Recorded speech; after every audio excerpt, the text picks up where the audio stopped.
10장 영분별과 영적 지도인데요. 영분별, 이 내용은 영신수련에서 뽑아온 겁니다. 지금 영분별에 대해서 제일 잘 되어 있는 것이 이냐시오식, 섭덕적 관상기도를 하는 이냐시오가 영신수련을 하는 그 중에 영분별 과정이 있는데 그것이 제일 잘 되어 있다고 봅니다. 그래서 여기 옮겨진 것인데 이 내용은 매우 복잡하고 까다롭고 어려운 부분이에요. 그래서 제가 책에 옮기긴 했지만은 설명을 안 하려고 합니다. 왜냐하면은 전문적으로 이 사역을 하려고 하는 사람에게는 이것이 훈련해야 할 필요성이 있고 이해를 해야 합니다. 그러나 전문적인 이 사역을 하지 않고 관상기도 하는 사람에게 이것이 오히려 불필요하고 독이 될 수가 있다. 그래서 뭐냐 하면은 영분별은 어떤 경우라도 단 세 가지만 생각하자. 첫째, 무슨 일이든 보든 듣든 느끼든 모든 일에서 성경적이 아니라고 판단되는 것, 이거는 성경적이 아니라고 생각되는 것은 이유 없이 다 버려라. 아무리 좋은 것이고 아무리 아깝고 아무리 귀한 것이라도 성경적이 아니다고 생각하면 다 버려라. 두 번째는 성경적인 것 같다고 느껴지거든. 성경적인 것 같다고 느껴지거든. 지속적인 기도를 통해서 확인해라.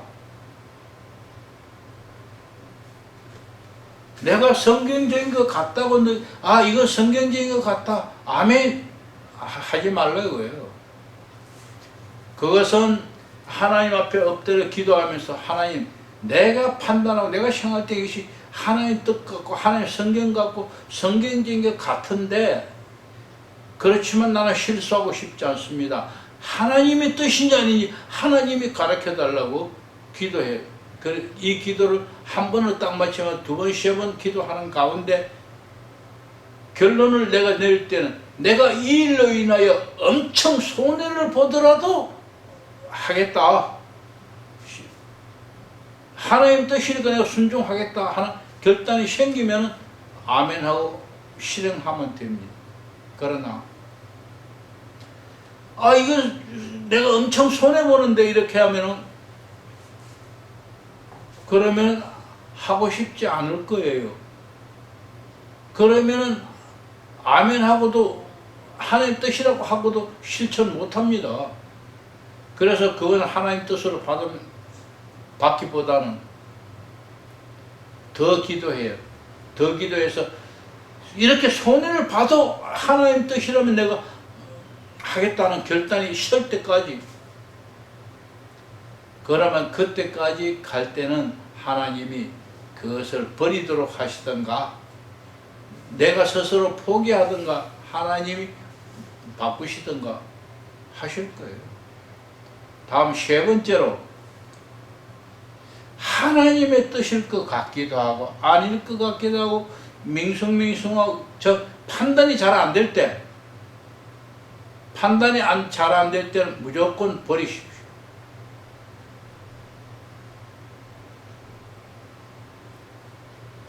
판단이 잘 안 되는 건 하나님 뜻이 아닌 거나 마찬가지입니다. 그렇게 하면은 절대로 실수하지 않는다. 이 세 가지만 지키면 절대로 영적 실수하지 않습니다. 오히려 하나님 뜻 같을 때가 더 실수할 가능성이 더 큽니다.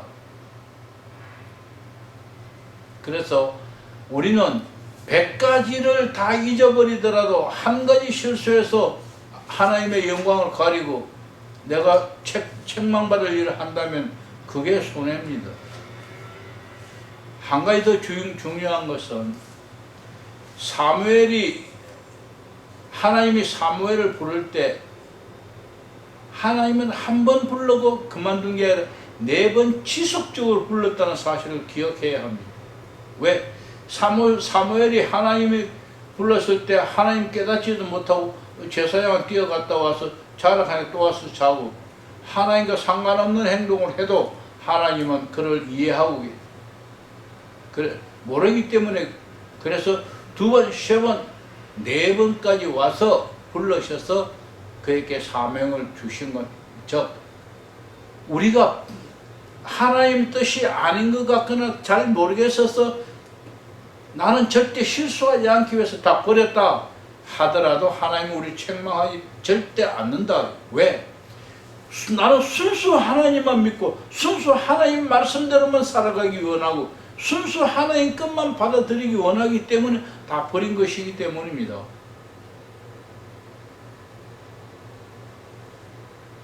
그래서 하나님의 뜻이라고 생각하는 들면은 다시 한번 확인하는 기도를 하고 했을 때 결코 실수하지 않는다. 영분별에는 그렇게 정리하고 싶습니다.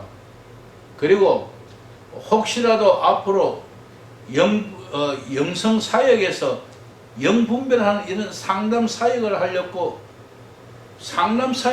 한다면은 이 부분을 다시 공부하십시오. 책을 읽고 잘 정리하시기 바랍니다. 내용 많지는 않습니다. 한 몇 쪽인가? 한 20쪽, 21쪽이네요. 10장 정도밖에 안 되니까 특별히 따로 공부하시고요. 지금 공부해도 잊어버릴 겁니다. 2절입니다. 324쪽입니다.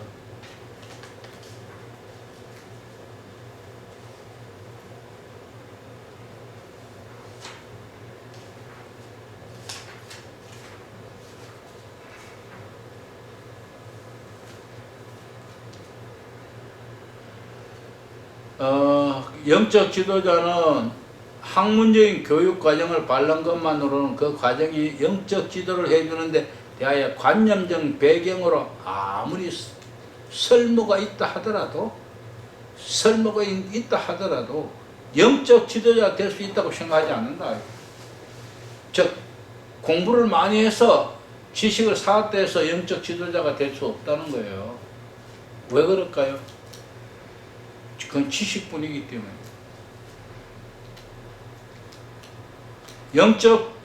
이와 마찬가지로 심리학적인 배경이 매우 설모가 있기는 하지만은 1차적으로 이것은 단지 좋은 심리 상담사가 되기 위한 것이지 영적 지도를 받고자 하는 사람들 안에 성령의 섬세한 움직임을 분별할 수 있는 사람들이 자동적으로 생겨나는 것이 아니다. 즉 다른 말로 하면 영적 지도자는 우리 안에서 성령이 역사하시는 것을 인식할 수 있어야 한다는 거예요.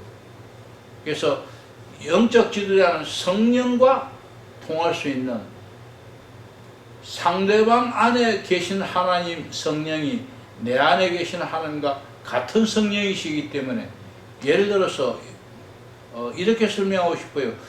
병 고치는 사람이 예민해지면은 상담 온 사람이 예를 들어서 가슴이 아픈 사람이 오면은 그 사람이 말 안 해도 때로는 내 가슴이 아파오는 경우가 있습니다.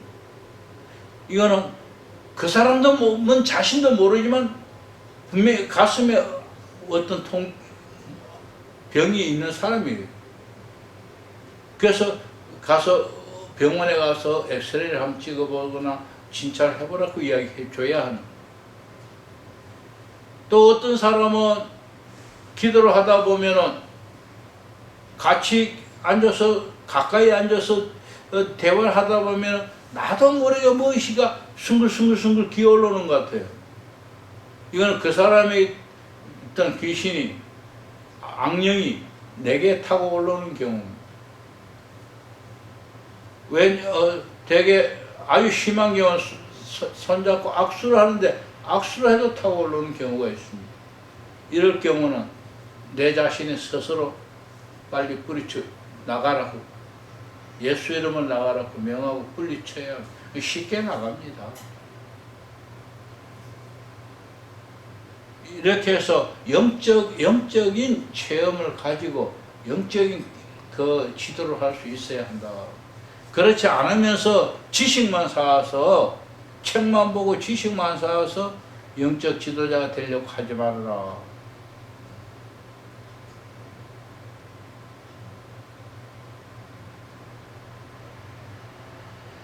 우리 김 목사한테 꼭 하려고 했던 건데 안 왔어. 꼭 자기가 들어야 할 말을 할 때는 안 오네. 또 반복해 주셔야죠. 오면 또 반복해 주시죠. 영 분별이 예? 예를 들면 영 분별을 ignacio 방법 말고 만약에 은사적인 9가지 은사 가운데 영 분별, 그 은사 받은 부분하고는 또 어떻게 차이가 날까요? 큰 차이 없는데요. 어쩌면은 그냥 이렇게 생각, 그 모든 것들을 하나의 종합해서 만들어 놓은 하나의 법칙이라고 생각하시면 돼요. 왜 이것이 100% 맞는 거 아니에요. 이렇게 하다가도 해도 이냐시오는 영성이 뛰어난 사람으로서 이렇게 했지만 배우는 우리는 그만하지 못하기 때문에 받아들인 정도가 다르거든요. 그래서 가르쳐도 소용이 없는 부분이에요. 스스로 읽고 스스로 깨닫고 스스로 자기 자신 되돌아보면서 판단해 가야 해요.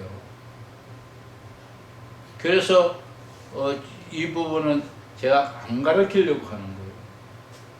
어떤 책에 보니까 9가지 은사를 받으면은 그때부터 약할지라도 사용이 가능한데 유일하게 영 분별의 은사는 받았다고 해서 바로 사용할 수가 없다.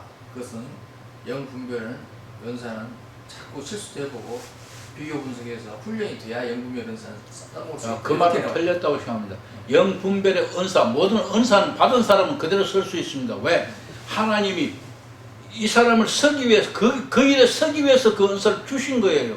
그렇다면 쓸 수 있는 모든 능력을 함께 주신 거예요. 안 쓰면은 사라지는 것이고, 왜? 하나님 내 일꾼을 쓰려고 해도 안 하니까, 안 하면은 딴 사람을 써야 돼. 그렇지만 내가 사용하면 사용할수록 점점 더 그 능력이 확대돼 나가는 거예요. 그래서 은사 받았다, 단 이 점은 그 말이 통한, 은사 받았다 해서 모든 것이 다 적나라하게 나타나는 건 아니에요. 처음 은사 받았으면 받을 만큼, 그래서 자꾸 사용하면 할수록 점점 확대돼 나가서 더 예민해지고 더 가까워지는 그런 거는 있어요. 그러나 지금 말씀과 같이 다 그런 경험하고 난 후에 그 은사를 사용하려면 그건 은사가 아니에요. 그건 경험 사용하는 것이. 하나님 주신 은사는 적시에 사용할 수 있습니다. 그러나 그 사람이 그냥 직관으로 아는 거죠. 예. 옳다, 바른 영이다 아니다 직관을 알아보는 거죠. 그렇죠. 은사는. 예. 그래서 그것이 뭐가 같았냐면 직관적으로 깨닫는 것과 마찬가지입니다. 하나님 적어도 그 분야에 대해서는 능력, 다 모든 능력이 아니라 그 분야에 대한 능력을 준 거예요. 그래서 예를 들어서 병 고치는 사람도요, 다 모든 병 다가 아니에요. 특별히 그 사람 어떤 사람 옆에만 가도 느껴지는 그런 게 있어요. 예를 들어서 어떤 사람은 혈액에 대해서, 네, 과별로. 예. 그래서 어떤 사람은 그 중풍병에 대해서 계속 중풍병이 지금 걸린 게 아닌데 중풍이 올 사람 봐도 중풍병이 느껴지는, 내게 몸에 찌릿찌릿해 오는 경우가 있다는 거예요. 저는 그렇게 안 해봤습니다. 이론상이요. 그렇게 오는 경우는 이건 그 사람 분명히 지금 중풍 알고 있는 사람이에요. 곧 중풍 올 사람이에요. 그럴 경우 잡아놓고 이야기해줘야 해요. 그건 하나님이 저 사람 나를 사랑해서가 아니에요. 하나님 저 사람을 사랑해서 저 사람 중풍에 안 걸리게 하기 위해서, 사전에 예방하기 위해서 내게 가르쳐 주는 거거든요. 그걸 내가 이야기 안 하면은 뭐가 같아? 선지자 중에 하나님 말 안 듣는 선지자가 똑같은 거예요. 그래서 은사를, 하나님 주신 은사는 서면 설수록 더 강해지고 안 서면은 사라져요. 왜? 하나님 설 수 있는 그릇이 아닌데요. 그래서 은사 받는 것이 다 좋은 것만은 아닙니다. 그렇다고 해서 은사 달라고 빈다고 주는 건 아니에요. 그러나 은사를 사모하는 사람이면은 하나님이 서실 수 있는 그릇으로 서실 겁니다. 나는 은사를 사모하지 않는데 하나님이 은사 더 주지는 않겠죠. 그래서 사모하는 사람을 하나님이 은사를 주겠지만은 은사 받은 사람이 경험을 다 하고 난 후에 한다는 것은 그건 절대 거짓말이에요. 아무것도 모르는 사람이 하는 말이에요. 은사는 즉시 할 수 있지만은 은사를 계속적으로 사용하면 더 개발된다.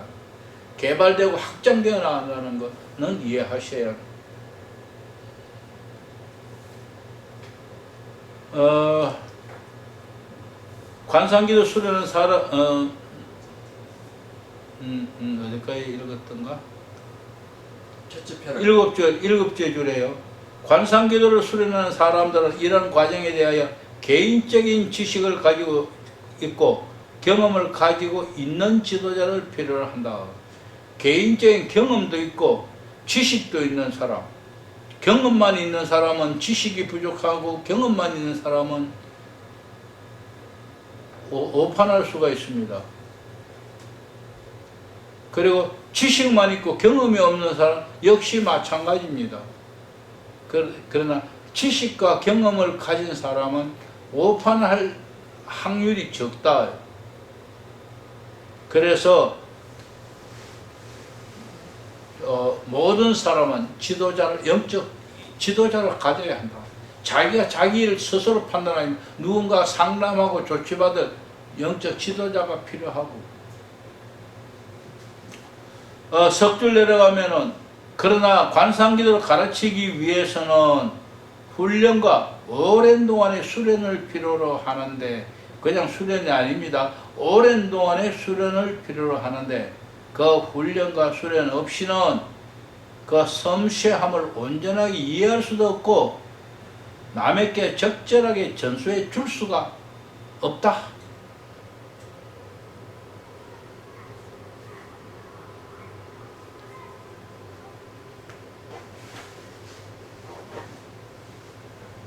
관상기도를 가르치기 위해서는 훈련과 오랜 동안의 수련을 필요로 하는데, 그 훈련과 수련 없이는 섬세함을 온전하게 이해할 수도 없고 남의 적절하게 전수할 수도 없다. 이해도 못하고 전하지도 못한다는 거예요. 다른 말로 해서 전혀 이해 못하고 전혀 못한다는 건 아닙니다. 더 정확하고 더 많이 깊이 이해할 수 있는 하지 못하고 껍데기만 이해한다. 전하는 것도 껍데기만 전한다는 얘기예요. 그래서 참 알맹이가 되려면 경험도 해야 하고 배우기도 해야 하고 수련도 해야 합니다. 그러면서도 반드시 자기를 감당해 줄 수 있는, 자기가 상담할 수 있는 지도자가 필요하다. 영적 훈련에서 영적인 지도자도 자기 지도자를 반드시 가져야 한다는 겁니다. 자, 내려가서요. 밑에서 7째 줄에 일반적으로 관상기도의 지도자는 특수한 감수성이 요구된다. 예, 그냥 감수성이 아니라 특수한 감수성이 요구된다. 이러한 감수성 중에 하나는 내적, 외적 활동의 형평을 유지하는데 대한 특수한 민감성이다. 무엇보다는 민감해야 한다는 이야기죠. 지도자는 무엇보다는 민감해. 근데요, 이 민감해지려면 많이 알아야 해요. 그리고 경험을 많이 해야만 민감해져요. 경험 없이 절대로 민감해지지 않으면 둔합니다.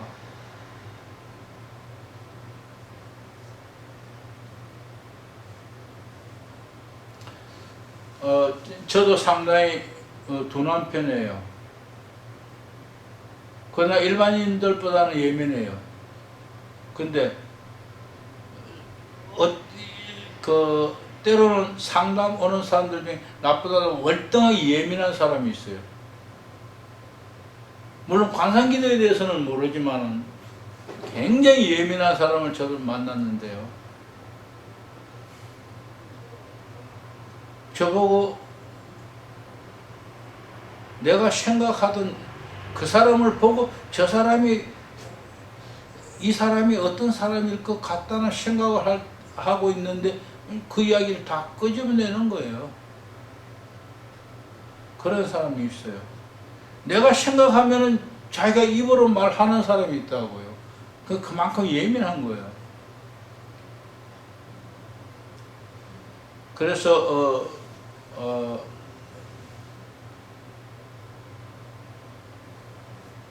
몇몇 사람 제가 봤어요. 몇몇 사람 봤는데 그런 사람이 굉장히 주의해야 할 사람이에요. 잘 훈련되고 좋은 지도자를 만나면 굉장한 사역을 할 수 있는 사람이에요. 그런데 잘못하면은 사이비로 빠질 경향이 굉장히 농후합니다. 그래서 영적으로 예민한 것이 다 좋은 것만은 아니다. 반드시 좋은 지도자를 만나야 그가 훌륭한 사람이 되고, 순수한 심청적 기도는 영적 독서, 전례 아니면 관상기도 하는 사람의 기도의 상태를 대상으로 하는 강론이나 강의를 걷는 것 등을 통하여 관념적인 지식을 얻지 않는다면 아마도 침체될 수도 있다. 계속 공부는 해 나가야 한다는 겁니다. 그래서 강의만 꼭 듣는 것이 아니라 책을 읽고 그 다음 강의도 듣고, 그래서 기도만 하는 것이 아니라 공부도 해야 한다. 이 기도에는 지적, 정감적 그리고 직관적 요소들의 균형이 필요하다. 바로 이 말이에요. 지적이고 정감적이고 그리고 직관적인 요소가 필요하다. 기도 없이 절대 직관이 오지 않습니다. 그리고 직관이 와도 공부하고 지식이 없으면 판단이 흐려져요. 오판을 하기 쉽습니다.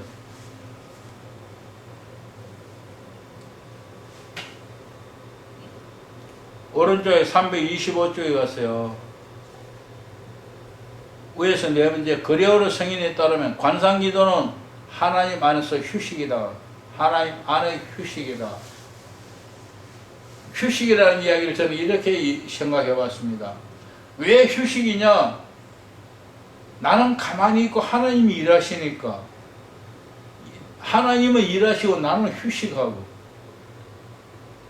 그래서 하나님 안의 휴식이다. 그 관상기도를 휴식이라고 생각하면 큰일입니다. 관상기도 휴식 절대 우리의 영적 노동입니다. 그러나 하나님 안에서의 휴식이다.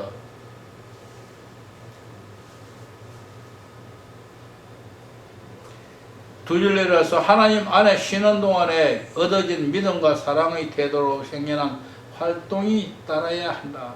활동이 따라야 한다. 기도만 해서는 안 된다는 거예요. 기도만 해서는 안 되고 기도한 내용 따라서 내가 활동을 해야 한다.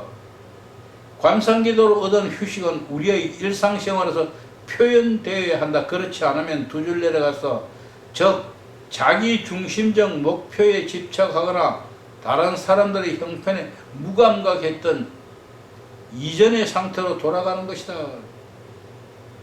그러므로 일상생활과 두 줄 내려 복음의 관상적 차원은 기도는 물론 좋은 행실도 함께 요구한다. 이거로서 마무리하겠습니다.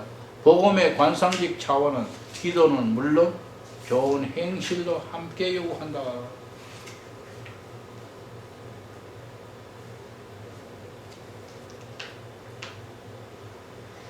밑에서 5번째 줄입니다. 관상기도 하는 사람들이 더 이상 기도가 되지 않는다고 느낄 때가 올 것이다. 더 이상 기도가 안 돼, 기도하려고 하면서 기도가 안 된다는 이거예요. 기도가 안 된다는 거예요. 왜 그럴까요? 그들에게 남은 것이라고 기도하고 싶은 열망뿐이고 때로는 내적 정화의 시작까지 감춰서 일상생활의 굉장한 어려움 속에 묻혀버리기도 한다. 그들에게는 기도하고 싶은 열망 자체도 기도라는 사실을 거듭 되새겨 줄 필요가 있다. 무슨 말인지 이해 가십니까? 때로는 기도하다 보면 나 이거 기도가 안 돼. 근데 기도하고 싶어 미치겠는데 기도가 안 된다. 사실은 그 열망 자체가 기도다. 지금 그 이야기 하고 있는 겁니다. 내가 딱 이렇게 엎드려서 기도하는 요것만 기도가 아니고 내가 하나님을 사모하는 갈망하는 기도하고자 하는 열망 자체가 기도라는 거예요. 그것을 우리가 인식해야 한다. 그래서 기도가 안 되는 것은 하나님이 사실은 다른 이유가 있습니다. 그건 누가 어떤 이유인지 무슨 이유인지는 아무도 알 수 없어요. 다만 하나님 앞에 기도가 안 돼도 억지로라도 하나님 내가 기도가 안 되는 기도 되게 해달라고 그렇게 기도하면서 자신을 성찰해 보면은 어떤 이유가 있을 수 있습니다. 십자가 요한은 위대한 통찰력으로 이렇게 말했다. 326쪽입니다. 같이 읽어볼까요? 사랑은 어떤 굉장한 것을 느끼느냐 하는 데 있지 않고 사랑하는 사람을 위하여 상당히 초연해 있고 고통을 받아들이는 데 있다. 예. 좀 멀리 떨어져서 거리적으로도 물론이죠. 거리적이 아니라 생각이 너 좀 멀리 떨어져서 막 그냥 요구하지 말고 좀 떨어져서 바라보고 있어야 한다. 그게 초연해지는 거죠. 그리고 내게 다가오는 어떤 고통, 내가 저 사람을 지금 이렇게 했으면 좋겠는데 그렇게 하지 않고 지금 자기들이 해 나가는데 내가 뭐라고 하면은 곧 저 사람이 화날 거고 저 사람이 상할 것 같은 그럴 때 좀 인내하면서 마음의 고통을 내가 가지더라도 참을 수 있어야 한다. 왜? 그 사람이 지금 분위기를 깨버리면 안 된다는 거예요. 그래서 진보해 나갈 수 있도록 도와줄 그런 것이 필요하다. 하나님에 대한 사랑은 느끼는 문제가 아니라 선택의 문제다.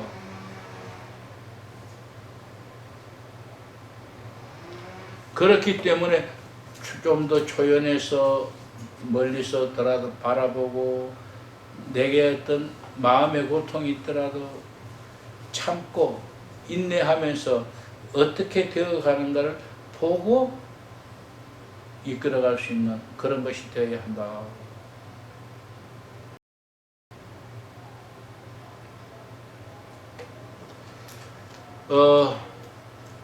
그리고 이 선택의 문제는 십자가 성 요한이 어두운 밤이라고 부르는 동안에 시험을 받는다. 어두운 밤이라고 하는 시험 받는다. 어두운 밤은 왜 어두운 밤이라 하느냐면요. 개념상에 앞으로도 이제 자꾸 밤이라는 이야기가 자꾸 나올 텐데 밤이라는 것은 안 보인다는 뜻이에요. 낮은 다 잘 보이잖아요. 아무 데나 있어도. 그러나 밤은 안 보인다는 거예요.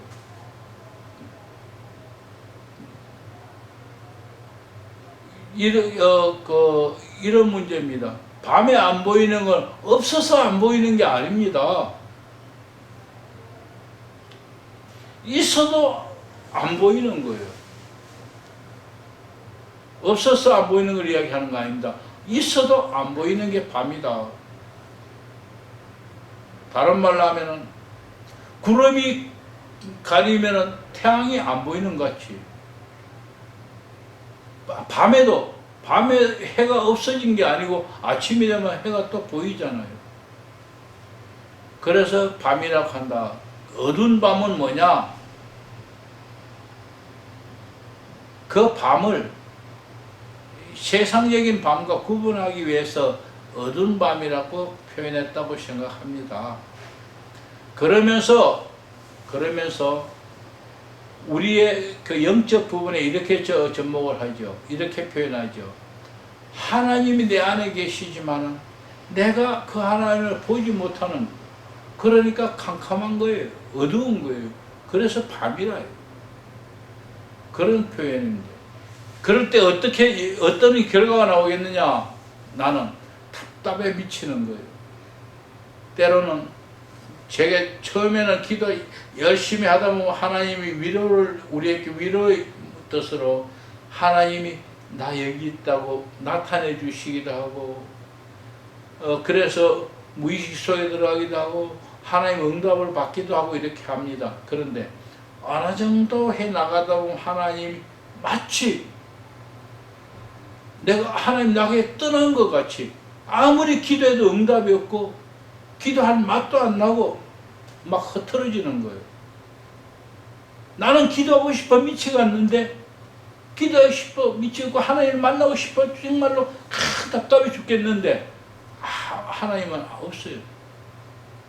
이걸 뭐라고 하느냐? 바로 밤이라 표현합니다. 밤이다. 어두운 밤.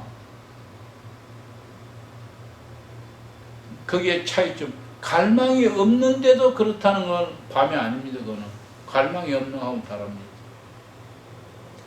그걸 다른 말로 표현해 사막이라 표현합니다. 사막이다. 사막에 가면 뭐냐? 몸이 건조하잖아요.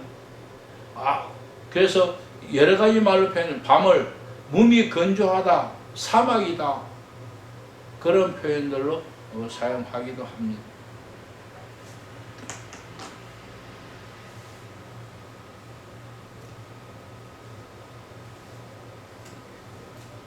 그러므로 기도하기 원하는 사람은 기도하는 것이며 사랑을 느끼지 못하는 사람도 그가 자신의 기도와 일상생활 중에 거룩한 치료자에게 자신을 계속 내어드리는 한 그는 사랑을 하는 것이다. 계속 내어진 치료자는 누굽니까? 하나님이에요. 거룩한 치료자는 하나님이고, 그렇게 자신을 계속 내어드린다는 그분 앞에 계속 나가는 거예요. 즉 지속적으로 기도하는 거예요. 그렇게 기도하고 있다는 것은 바로 하나님을 사랑하고 있다는 뜻입니다. 절대 내가 하나님을 멀리 떠난 거 아니다. 왜 이런 이야기를 하느냐 하면 많은 사람들이 하나님이 나를 떠났다, 그 이유는 뭘까? 내가 하나님 앞에 무엇을 잘못했을까? 내가 하나님 앞에 죄를 지은, 주로 죄사건 사망에 죄를 지으면 하나님 떠난다고 가르치고 배우고 성경이 말하기 때문에 내가 무슨 죄를 지었는지 고민을 하고 낙담하기 일쑤입니다. 그래서 그런 말을 다 빼고 뭐냐, 내가 하나님 사랑하고 있다는 증거라, 그런 말을 지금 하고 있는 겁니다.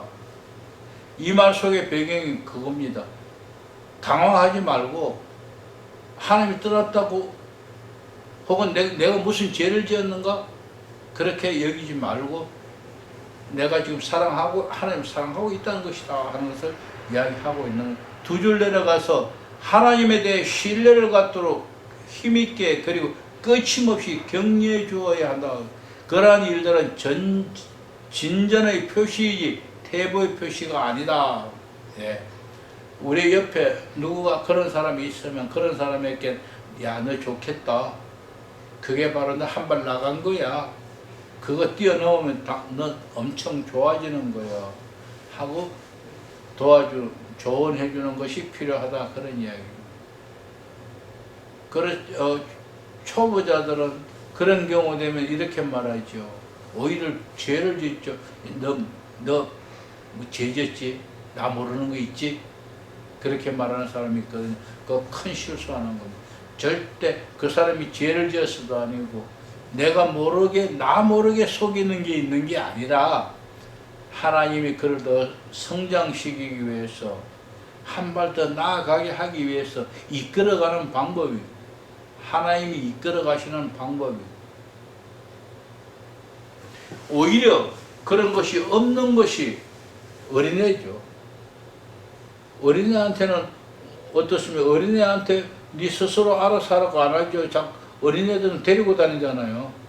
그러다 어린아이가 어느 정도 장성하면은 설득이 손 놔버리고 지 혼자 다니게 만들고 나중에는 다니는 게 아니라 네 알아서 해. 그렇습니다. 지금 우리가 하나 그런 경우를 이해하시면 됩니다. 오른쪽 페이지로 가서 327쪽에 보면은 하나 둘셋넷 다섯 여섯 일곱째 절에 여기에 언급해야 할 또 다른 하나의 믿을 만한 지표는 정상적인 기능의 수준에 관한 것이다. 무엇이 정상적이냐? 어두운 밤에 있는 사람들은 여기 어두운 밤이라는 거 조금 전에 제가 사막이다 뭐 몸이 건조하다 그런 말을 한 사람들 이야기입니다. 어두운 밤에 있는 사람들은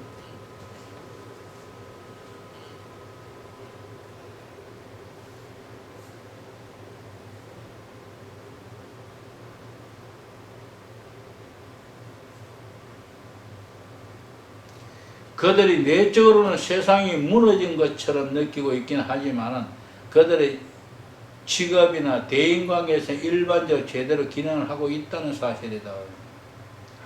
예. 세상 사는데 지장이 전혀 없다는 거예요. 열심히 잘 살고 있는 사람인데 영적으로만 자꾸 하나님 나타난 것 같다, 하나님 뭐 죄를 지었는 것 같다, 하나님 죄 지은 것 같다 하니까 뭐 도둑질 한 거 혹은 뭐 사기친 걸로 생각하지 말라. 정상적인 삶을 사는 사람 하나님하고 이 관계 영적으로만 지금 그러고 있다. 그건 뭐냐? 하나님이 이 사람들 한 단계 더 이끌어 올려가려고 하는 것이라는 거. 이걸 기억해야 합니다. 그리고 우리가 만약 스스로 그러니 당하면 하나님 앞에 바로 바울이 감사했던 그런 내용. 하나님 앞에 감사할 수 있어야 모르면 절대 감사 못하죠. 그래서 알아야 한다. 경험만이 아니라 지식도 필요하다는 것을 이야기하고 있는 겁니다. 다음에 좀 더 한 넉 줄 내려가서 기독교 정화의 핵심은 같이 읽어볼까요? 기독교 정화의 핵심은 무의식적 동기들과의 투쟁에 있는데 기도 그 자체는 이전에 억압한 무의식 속의 내용들이 솟아오르도록 격려한다. 예. 기도하면 잡념이 생기는 이유입니다. 잡념이 생길 수밖에 없는 겁니다. 그것이 바로 다 밖으로 나와야 합니다. 그래서 나는 왜 분심이 생기지? 당연합니다. 예를 들어서 목사님 지금 연세가 60이 넘었죠. 60이 넘는 동안 지금 살아오면서 있던 모든 정서가 지금 기도할 때 그 중에서 찌꺼기가 하나씩 나오고 있는 뿐이에요. 그러니까 내가 앞으로 60년 동안 나와야 단순한 비율로 말하면 앞으로 60년 동안 나와야 정상 아니에요? 그러니까 잡념이 없을 수 없다는 거예요. 그래서 잡념은 항상 있을 수 있는 것이다. 그거 정말 그러므로 영적 지도의 무의식에서 솟아오르는 것들에 대해서 준비가 되어 있어야 하고 정신치료자의 역할을 할 것이 아니라 다른 전문가들을 필요로 하는 때를 알아서 도움을 청할 수 있도록 용기를 북돋아 주어야 한다. 이런 문제입니다. 제가 당했던 게 바로 그런 문제예요. 내가 이상하다. 무식하기 때문이었어요. 영적으로 무식했기 때문에 내가 늘 이상하다고만 생각한 거예요. 그래서 정신과가 보니까 전혀 이상이 없다. 마음 놓고 목회하라. 바로 그런 이야기예요. 남에게 내 생각 가지고 그 사람 판단하지 말고 예를 들어서 그냥 기도해주고 그리고 혹시 하면은 예를 들어서 은사가 있는 사람 내 옆에 있다면, 상담을 잘하는 사람이 있다면, 야 누가 상담을 잘하는데 그 사람한테 한번 만나보든 볼래? 라든가 이렇게 권하고, 내가 자신 없으면서 판단하고 뭐라고 이야기하지는 말아라. 그래서 언제나 영적 지도자는 언제나 나보다 나은 사람을 소개시켜 줄 수 있는 마음의 자세가 되어 있어야 한다. 그렇지 않으면 내가 그걸 막으면 내가 죄 짓는 거예요. 그래서 지도자들은, 영적 지도자들은 사실상 죄 짓는 것이 더 큽니다. 우리는 목사님들이 하나님의 일을 대신하고 있다 해서 굉장한 직위에 있는 걸로 자존심을 가지고 그 자존심 틀림없이 맞는데, 그것이 잘못되어서 죄 짓는 경우가 많습니다. 자기가 하나님 대신 역할을 해버려요. 성도님들 판단해버립니다. 그 목사가 죄 짓는 일을 너무 많이 하는 겁니다. 그래서 제가 저한테 누구든지 교회 개척하려고 상담하는 사람이 있으면 하지 말라고 그래요. 왜냐하면 제가 신학교를 졸업하고 너무 자신이 있었어요. 그래서 신학교 다닐 때 2,000교회 짓는 하는 목사님들 보고 무능력하다고 그랬거든. 근데 내가 막상 나는 2,000교회는 고사하고 지하교회를 간신히 시작했거든요. 지하교회 내 돈 300만 원가 시작했어요. 1,500만 원 계약을 했는데, 계약 한 달 잔금을 지르라니까 중도금은 거기서 잔금 치를 돈이 없었어. 내일 잔금 치러야 하는데, 내일 마지막 날인데 오늘까지도 돈이 없었던 거예요. 오늘 저녁에 산에 올라가서 역시 기도하고, 하나님 나 이제 돈 없다고 300만 원 뛸 생각하고 밀어온 거예요. 그런데 집에 와 있으니까 아침 한 9시, 10시 때니까 전화가 온 거예요. 야, 너 목사 됐다면서. 사실 목사 안수 받은 게 강도서 때인데요. 너 목사 됐다면서. 그걸 왜 그래요? 그랬더니, 야 인마, 우리 동기 중에 목사 생겨서 좋다. 나 돈이 있는데 니 돈 쓰라고 돈 쓰라는 거예요. 그래서 1,200만 원을, 얼마 필요하냐 1,200만 원 그랬더니, 당장 계좌번호 불러라고 1,200만 원. 나한테 딱 1,200만 원 있다 그래요. 딱 1,200만 원 있다 그러면서 그냥 붙여줘서 입금 그 돈 가지고 가서 잔금 치르고 교회 설립한 거예요. 그 친구 교회 안 다니는 사람이에요. 그냥 초단계 동기예요. 근데 하나님이 꼭 교인을 통해서만 아니에요. 그냥 이 세상 사는 사람, 저는 그래서 생각합니다. 예수 믿는 사람은 하늘나라 가는 약속, 구원의 약속을 하고 이끌어 가시지, 안 믿는 사람은 하나님과 상관없는 거냐? 그렇지 않다. 믿든 안 믿든 이 세상에 살아가는 다 하나님 통치 속에 있다고 생각합니다, 저는. 그래서 믿지 않는 사람도 들어서 믿는 사람을 도우게 만들고, 믿지 않는 사람을 통해서도 세상을 이끌어 가십니다. 만약에 보세요, 안 믿는 사람 하나님과 하나님 전혀 간섭 안 한다면은, 안 믿는 사람이 독재를 하고 대통령에 대해서 독재를 하고 안 믿는 사람이 막 나라를 팔아먹어도 하나님 징계 안 하고 가만둬버리게요? 아닙니다. 그 영향이 결국은 하나님의 백성들에게 돌아가기 때문에, 안 믿는 사람의 하는 행위도 하나님은 간섭하신다는 거예요. 그 길이 그러나 천국 가는 길은 아니라는 거죠. 다만 그러므로 영적 지도자는 무의식에서 쏘는 것에 대하여 준비가 되어 있어야 하고, 무의식에서 쏘는 것에 대한 준비가 뭡니까? 알아야 합니다. 경험해야 하고, 알아야 하고, 배워야 하고. 다음 내려가서요. 어려움이 생길 때 지도를 받는 사람은 그 수련에 계속 정진하도록 격려되어야 하고 다른 방법을 찾아 헤매는 일이 없게 해야 한다. 영적 문제가 생겼는데 자꾸만 다른 문제 찾아다니는 사람이 있습니다. 제가 제일 마음에 걸렸던 게 여기 왔던 사람 같이 있는 김 목사님 포함해서 두 사람 와서 다른 사람들에 대한 이야기를 기회만 있으면 합니다. 어디 가보면 어떻고 어디 가보면 어떻고 어디 가보면 어떻고 그러면서 처음에 와서 저하고 같이 어디 갔으면 좋겠다는 이야기를 했을 때 제가 답을 안 했습니다. 왜 안 했냐? 그 사람들에게 이런 이야기를 해주면은 처음부터 해주면은 뭐 나보고 금방지다 하든지 아니면 다른 이야기 할 수 있을 거예요.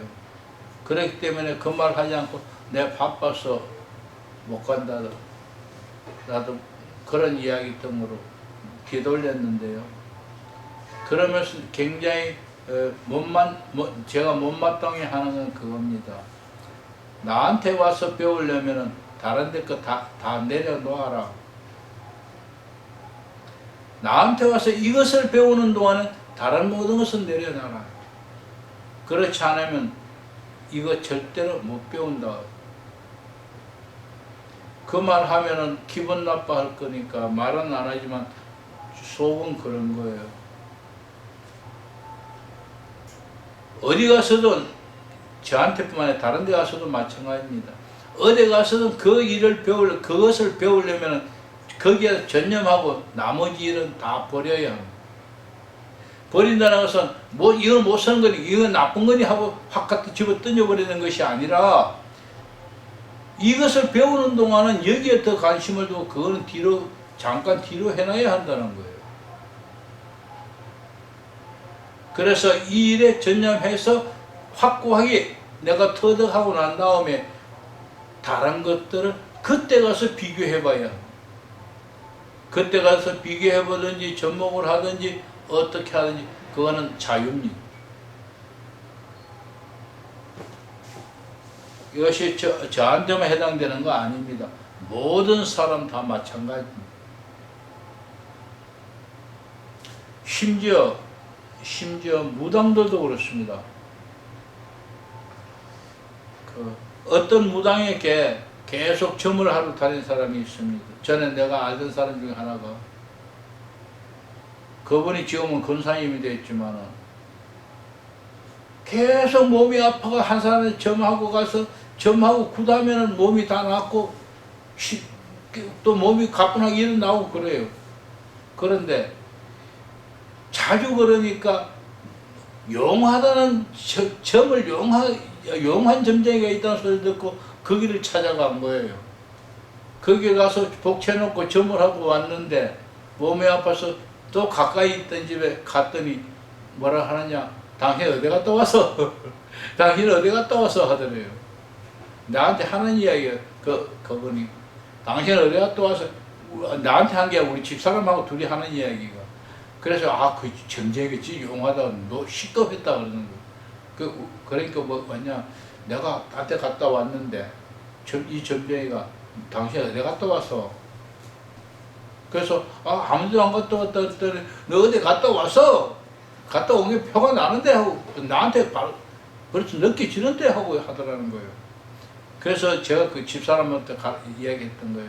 그거 맞다. 귀신도 급수가 있고 능력이 등급이 있는데 내가 저급한 능력 있는 사람들하고 계속 통화하는 사람이 상급 능력이 있는 사람에게 갔다 보면 이 사람 점이 안 돼요. 영향이 여기에 미쳐 있는 거예요. 이 사람이 점괘가 안 나는 거예요. 그러면 점을 하는데 막 땀이 나는 거예요. 우리 기도할 때도 마찬가지입니다. 기도할 때도 정상 일상생활 할 때 기도 잘 되다가 어떤 그 세상 모임, 어떤 예를 들어 노래방이라든가 뭐 이런 데 갔다 왔다고 하고 가정하면 그날 저녁 기도 분명히 기도 안 됩니다. 계속 잡념이 떠오르고 기도 안 됩니다. 이유는 더러워져 왔기 때문에. 더러워져 왔기에 하나님이 접근을 안 하는 거예요. 쉽게 말하면. 그래서 그것이 지워질 때까지 고통받는 거예요. 그래서 저 같은 경우는 노래방을 절대 안 가죠. 아니, 한 번도 노래방 안에 들어가는 봤는데, 그 이상은 안 해봤어요. 왜 들어가 봤느냐? 노래방이 과연 어떤가 궁금하기도 했고, 다음에 내가 그 회장을 맡았을 때이기 때문에 회원들이 전부 다 가자 하니까 내가 안 가면 서명 안 해주면은 그 돈이 지출이 안 되니까 들어가서 용지에 서명해주고 금액은 니들이 알아서 하라고 서명해주고 나왔어요. 그래서 들어가서 서명해주고 나왔기 때문에 구경을 딱 한 번 했어요. 아마 5분도 안 되게. 그러고 뒷문을 빠져나왔는데, 그렇게 갔다 왔는데도 그게 기도하는데 자꾸 그 생각이 떠올라요. 그래서 이런 절대로 안 되는구나 생각한 거예요. 그리고 심지어 아들이 작은 아들이 엄마가 피곤하고 하다고 이제 마사지 하는 데 있잖아요. 그래서 엄마하고 아버지 같이 가자 그래서 어디 가느냐 했더니 뭐 마사지 하러 간다 소리도 안 하고 어디 가냐 그냥 쉬러 가자고 그래서 나왔는데 차 타고 갔는데 보니까 마사지 하는 데 들어가서 거기 들어갔는데 거기서 뭐라고 싸우고 다투고 말할 수도 없고 자식이 제 엄마가 피곤하다고 뭐처럼 지 딴에는 지 태어나고 처음 45년 만에 처음 엄마한테 효도한다고 하는 건데 그거 안 된다 이러기도 그렇고 해서 그냥 들어갔어요. 그래가서 마사지를 받고 나왔는데 몸은 시원한지 모르겠는데 마음이 융꺼림직한 거. 그래서 내가 왜 이렇게 해야 하느냐. 그런데 자식이 하니까 그냥 내가 참자. 왜 내가 소리 지르거나 안 되다 이러면 자식도 상할 거고 집사람도 마음 상할 거고. 근데 저녁에 조용히 기도하려고 앉았으니까 자꾸만 그게 마음에 걸리는 거예요. 그런 게 있었습니다. 자, 이야기가 자꾸 딴 곳으로 계속 갔는데요. 328쪽에 가면은 밑에서 두 번째 줄에 다른 한편으로 피지도자의 경우를 보면 만일 지도자가 어느 시점에서 피지도자로 하여금 자신의 개인적인 책임을 갖게 하도록 강조하지 않을 때에 전의 관계가 의존의 관계로 변할 수 있다. 무슨 말 이해 가십니까? 나의 영역이 이 사람에게 자꾸 전의식이 주는 게 그게 뭐냐 하면은 우리 옛날에 요사이는 그 선생님이 뭐 이렇게 하면 옛날에 사부라 그랬잖아요.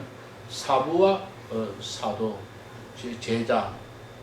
여기는 뭘 해주는 거야? 사부가 제자에게 다 전해줘. 자기 있는 거 다 가르쳐줘요. 그 한 영화 같은 데에서 보면 이렇게 합니다. 도사가 제자들 가르치는데 다 가르치고 나면은 어떡하죠? 이젠 가라. 이젠 떠나가라. 네가 배울 거 다 배워. 내가 너한테 가르칠 거 다 가르쳤다. 그렇게 가라 그래. 왜? 자기와 같은 수준이 됐기 때문에요. 이건 전의식이 주는 거예요. 그렇게 해줘야 되는데 그렇게 해주지 않고 마치 자기 종같이 한 수 아래라고 생각하고 부려먹거나 너는 내게 내 말을 들어야 한다고 언제나 내 말 들어야 나는 옳고 너는 틀렸다 넌 아직 부족하다. 이렇게 해서 해서는 안 된다는 거. 부족하다고 인식하면 나만처럼 올라오도록 끌어올리도록 자꾸만 전이시켜 줘야 돼. 이거 영적 지도자가 해야 할 일이다.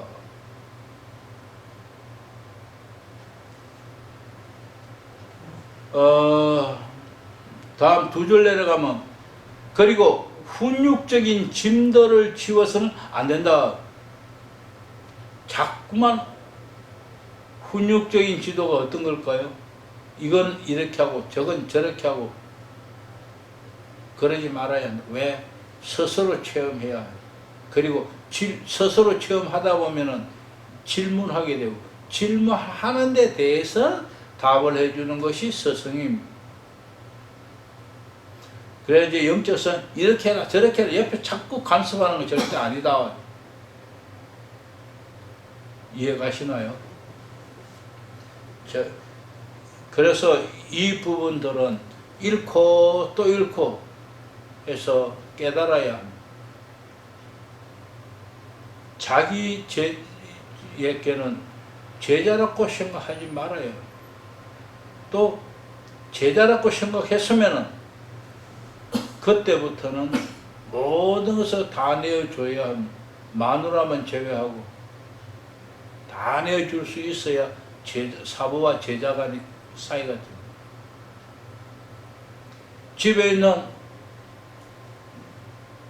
장소에 있는 것까지라도 다 내줄 수 있는 정도가 되어야 사부와 제자 사이가 됩니다. 그게 좀 지금 한 가지. 마누라만 제외하고 모든 것 다 같이 쓸 수 있어야만 사부와 제자 간이다. 그래서 선생이 아니라는 거예요. 영적으로는 지도자는 선생이 아니라 사부가 되어야 한다.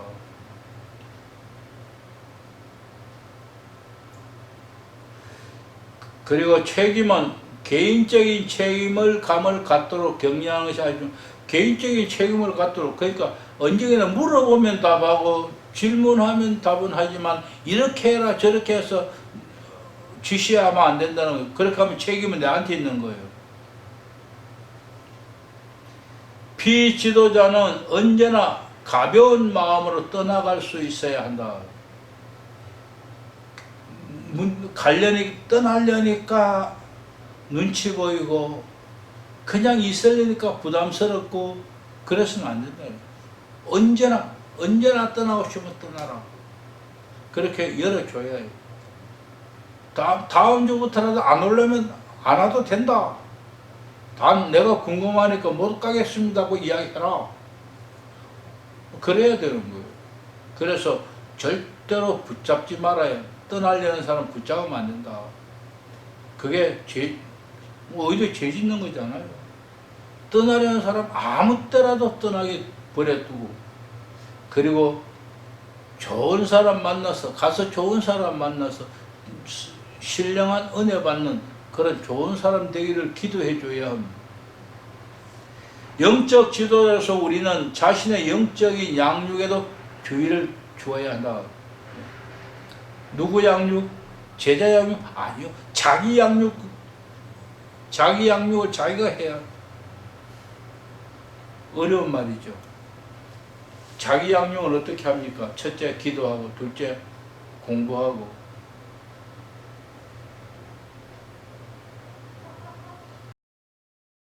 마지막 줄입니다. 329쪽 마지막 줄. 요약하면 영적인 지도는 지도받는 사람의 현재 처지에서 다루어야 한다. 지도받는 사람의 처지를 잘 알고 이해하고 다뤄야 한다. 수련의 초보자들에게는 수련을 정기적으로 할 것이고 초보자에게는 정기적으로 할 것이고 간단한 생활 수칙, 영적 독서 등과 같이 확고한 가르침이 필요하다. 기도 수련이 정착된 사람에게는 거룩한 독서나 공부 그리고 매일 기도할 것 등과 같은 가르침이 필요하다. 그래서 초보자와 정착자에는 지도하는 방법이 달라야 한다. 초보자 음악에 따라야 한다. 넉 줄 내려가서 5째 줄래요. 영적인 여정에서 많이 앞서간 사람들에게는 우정으로 하는 지원과 이해가 우리가 줄 수 있는 최상의 선물이다. 앞서간 선배들에게는 우리가 할 수 있는 거 지원해주고 그 다음 이해해주고, 왜 못하더라도 이해해줘야. 선배들이 못한다고 저 선배가 돼 그것도 못한다고 핀잔이 아니고 이해해줘. 왜 이해? 그 부분이 저 선배는 이게 부족하구나, 저 선배는 이거 잘하네, 그냥 이쪽 선배는 이건 못하고. 누구나 모든 사람은 잘하는 부분이 있고 못하는 부분이 있다는 거 이해하고, 선배들도 그렇다는 거 알아야 곧 내가 그렇게 될 거니까요. 2줄 내려가서 같은 도정을 지나고 본 사람이 주는 용기와 확신,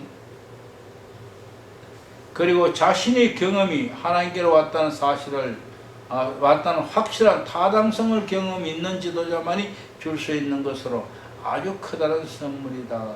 저 경험 없는 사람은 확신까지도 주기 어렵습니다. 그래서 우리가 영적 경험을 가지고 이것이 하나님이 주신 영적 경험을 전해줘야 한다.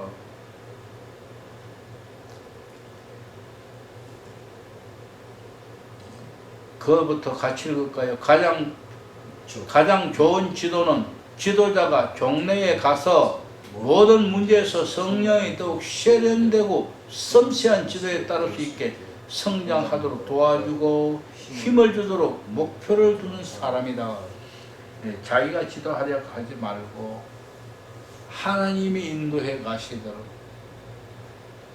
자꾸 하나님께 맡기고, 내가 하려 하지 말고 하나님께 맡기는, 그렇게 하자면은 하나님 앞에 둘이 같이 앉아서 그저 나도 하나님과의 관계고 너도 하나님과의 관계, 즉 하나님과 나와 하나님과 너 1대1의 관계라, 그런 개념으로 해야. 그러면 하나님과 1대1의 관계인데 왜 나한테 와 있느냐? 그거는 내가 도와줄 것이 뭐라도 있으면 도와주기 위해서 같이 있는 거예요.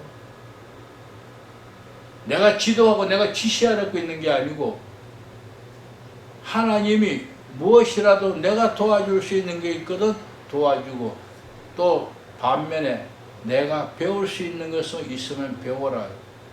제자라고 해서 스승이 제자에게 배울 게 하나도 없는 거 아닙니다. 스승도 제자에게 배울 게 있습니다. 스승은 모든 것이 다 잘하고 모든 것이 다 옳고 그런 거 아닙니다. 스승이 제자보다 못할 수도 있는 부분이 있습니다. 그런 부분 서로 보충하며 배워가야. 그렇지 않으려면은 스승이 되려면은 많은 경험, 날마다 공부하고 경험하고 기도하고 체험해야. 항상 하나님과 함께 있어야 합니다. 그래야만 하나님으로부터 오는 직감으로서 도울 수 있을 것입니다. 밑에서 2째 줄, 진실을 말하는 것만으로는 마음에 거슬릴 수 있다. 그러나 사랑 안에서 진실을 말하는 것은 서로를 지탱해 준다. 진실을 말하는 사람과 사랑 안에서 진실을 말하는 사람 차이점이 뭡니까? 진실을 말하는 사람은 철학을 가르치고 성경을 가르친 사람입니다.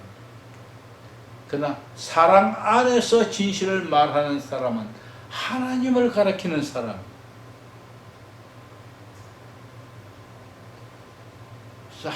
하나님을 가르치는 사람은 지식을 가르치려 하지 않습니다. 왜?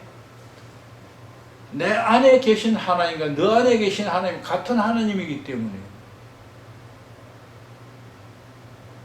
그런데 진실을 말하는 사람은 절대 거짓은 말하지 않고 진실을 말하지만 그건 지식이고 하나님이 아닙니다. 그런 차이가 있어요. 그래서 사부는 하나님을 체험하고 사부는 하나님을 알고 내가 아는 하나님 전달할 뿐만 아니라 내가 모르는 나는 모르고 체험하지 못했지만 저 사람이 체험하고 아는 하나님 서로 다를 수 있습니다. 서로 다른 부분 모두가 똑같은 게 아니다. 우리는 만드는 인조 진주가 아니라고요. 우리는 자연 진주예요. 그 모양이 다 달라요. 단 진주일 뿐이지. 그래서 우리는 진실을 말하더라도 사랑 안에서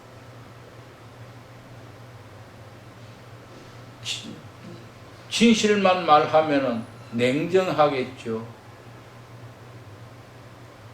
진실만 말하면은 나쁜 것 나쁘게도 만들 수 있을 것입니다. 그러나 사랑 안에서 진실을 말한다면 저 사람이 피해 입을 것은 말하지 않습니다. 저 사람이 잘 될 것만 이야기해요. 차이점, 사랑이 있느냐 없느냐.